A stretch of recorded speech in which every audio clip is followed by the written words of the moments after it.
লোকসভা নির্বাচন আর প্রথম দফার ভোট হয়ে গিয়েছে, দ্বিতীয় দফায় আগামীকাল ভোট। আর উত্তরবঙ্গের 3 কেন্দ্রে ভোট, দার্জিলিং, রায়গঞ্জ এবং বালুরঘাট। আর 3 কেন্দ্রে 272 কোম্পানি কেন্দ্রীয় বাহিনী থাকছে। সকাল 7টা থেকে সন্ধে 6টা পর্যন্ত ভোট চলবে। আর অশান্তি রুখতে কড়া ব্যবস্থা নেওয়া হচ্ছে কমিশনের তরফ থেকে। অন্যদিকে 3 জেলার ডিসিআরসি কেন্দ্রগুলোতে চরম ব্যস্ততা এই মুহূর্তে।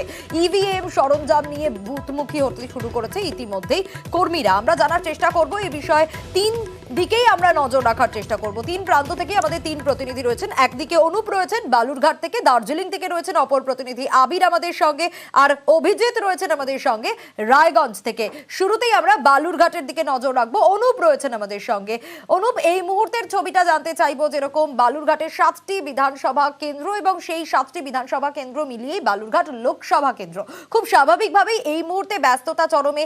রাজনৈতিক পাল্লা কোন দিকে ভারী, কি বলছে এবং এই মুহূর্তের ছবিটাও কি, ব্যস্ততা কতটা, জানতে চাইবো।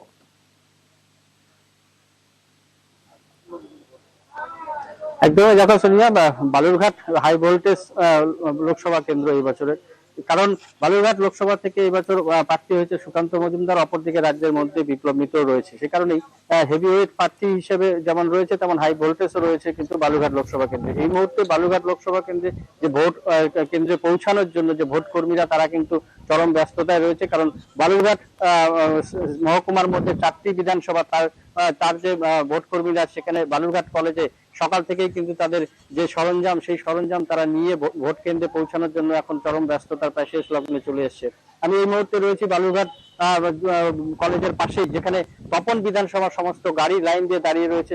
এখান থেকে কিন্তু ভোট কর্মীরা গাড়িতে করে তপন বিধানসভার যতগুলি বুথ রয়েছে সেই বুথমুখী হবে। পাশাপাশি বালুরঘাট লোকসভা কেন্দ্রের মধ্যে বুনিয়াদপুর কলেজ থেকে কুশমন্ডি এবং হরিরামপুর 2টি বিধানসভা কেন্দ্রের জন্য মুভমেন্ট ওখান থেকে চলছে। এর পাশাপাশি বালুরঘাট লোকসভার মধ্যে রয়েছে, তুমি জানো, উত্তর দিনাজপুরের একটি বিধানসভা, যেটা ইটাহার বিধানসভা। সেই বিধানসভার জন্য কিন্তু রায়গঞ্জ পলিটেকনিক কলেজ থেকে সেখানকার ভোট কর্মীরা সেই ইটাহার বিধানসভার যে বুথ রয়েছে সেই বুথে যাওয়ার জন্য তারা কিন্তু তাদের প্রস্তুতি সেখান থেকে চালাচ্ছে। অনুপ, সেক্ষেত্রে এই বালুরঘাট লোকসভা কেন্দ্রের জন্য মোট কত কোম্পানি কেন্দ্রীয় বাহিনী থাকছে?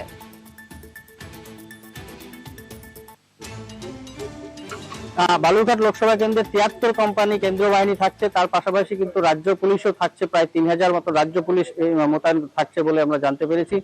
কমিশনের তরফ থেকে কিন্তু সম্পূর্ণভাবে সুষ্ঠুভাবে নির্বাচন পার করার জন্য সব রকম ব্যবস্থা কিন্তু নেওয়া হয়েছে।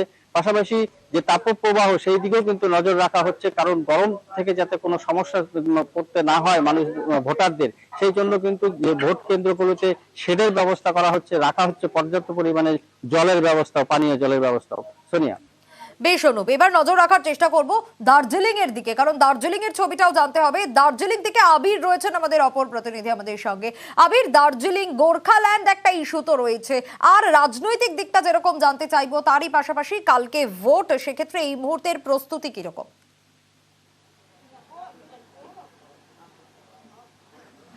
প্রথমত হচ্ছে বাকি যে জায়গাগুলো রয়েছে সেখানে নির্বাচনের দিন আবহাওয়া একটা ব্যাপার। তার কারণ হচ্ছে যে প্রচন্ড গরমের কারণে কি মোকাবিলা করতে পারা যায় সে ধরনের ব্যস্ততাও তাদেরকে রাখতে হচ্ছে। দার্জিলিং এমন একটি লোকসভা কেন্দ্র যেখানে পাহাড় এবং সমতল দুটোই রয়েছে, ফলে পাহাড়ে আমি এই মুহূর্তে রয়েছি, সেখানে হচ্ছে আবহাওয়া সংক্রান্ত সমস্যা এখানে নেই। তবে অবশ্যই দার্জিলিং পাহাড়ে দাঁড়িয়ে অন্তত নির্বাচনের সময় যে রাজনৈতিক যে উত্তাপ সেটা বুঝতে পারা যাচ্ছে।